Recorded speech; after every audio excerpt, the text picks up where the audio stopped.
unless you take risks. Nothing. Nelson Mandela said, "There is no passion to be found playing small and settling for a life that's less than the one you're capable of living." Anybody who's not ever willing to risk will never do very much in this world. So, get up and go. Take the risk, take the gamble, take the first step, take action.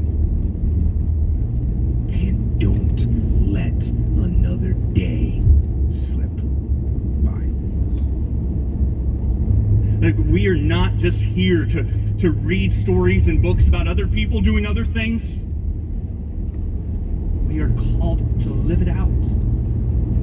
Do you understand the difference? Do we see the irony of the lives that we often live, where we become content with these routines, where we binge watch TV shows about a life someone else is living, and we call that living. We play video games about an adventure, but we never leave our own home. And we look at pictures, we scroll through social media, we look at pictures of a life that someone else lives. We're called to an adventure. But to live this kind of adventure that God has for us, one of the shifts that needs to take place for us is moving from routine to risk. Routine to risk. And so routine, maybe a better word would be rut, right? Like, it's just the things you do. They're not necessarily bad or evil. They're just things you do day in and day out without ever stopping to think, where is this leading? And what difference am I making with my life?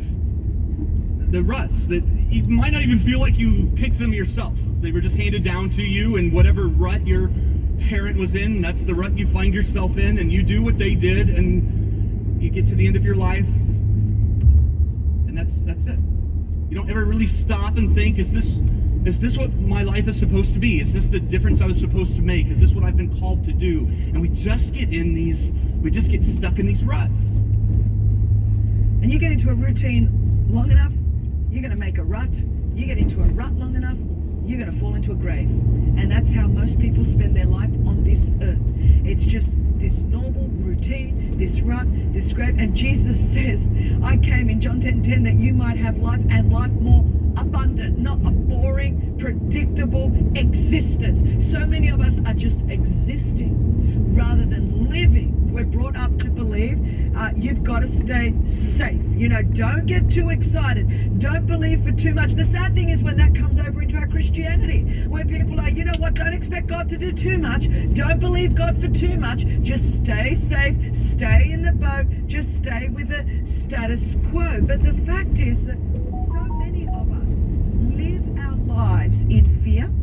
We live our lives just in what we perceive to be the safety of this little world that I can control, and we never step out and up and into the purpose of God and for our own lives, because faith is all about risk. Faith is actually doing something that we can't do because we need God to do it. And the enemy, if he can't take our soul, so if we are saved and he can't get us, what he's going to try to do is make us live safe so that we never step out in faith and do what God has called us to do. Without faith, the scripture says it's impossible to please God. And I want to please God, so I want to live a life of risk and I want to live a life of faith. If you're going to move forward, then you're going to have to step out of your comfort zone. I think for many of us, we want to live out the adventure. We want to be a part of the mission, but we have become comfortable with a leash, right? We have this power, we have this strength that comes from Christ, and yet many of us are held on by these ropes that he broke a long time ago, but we don't move. Like, for some of you, it's the rope of what other people have said to you about you. In 300 meters, turn right. And you just were conditioned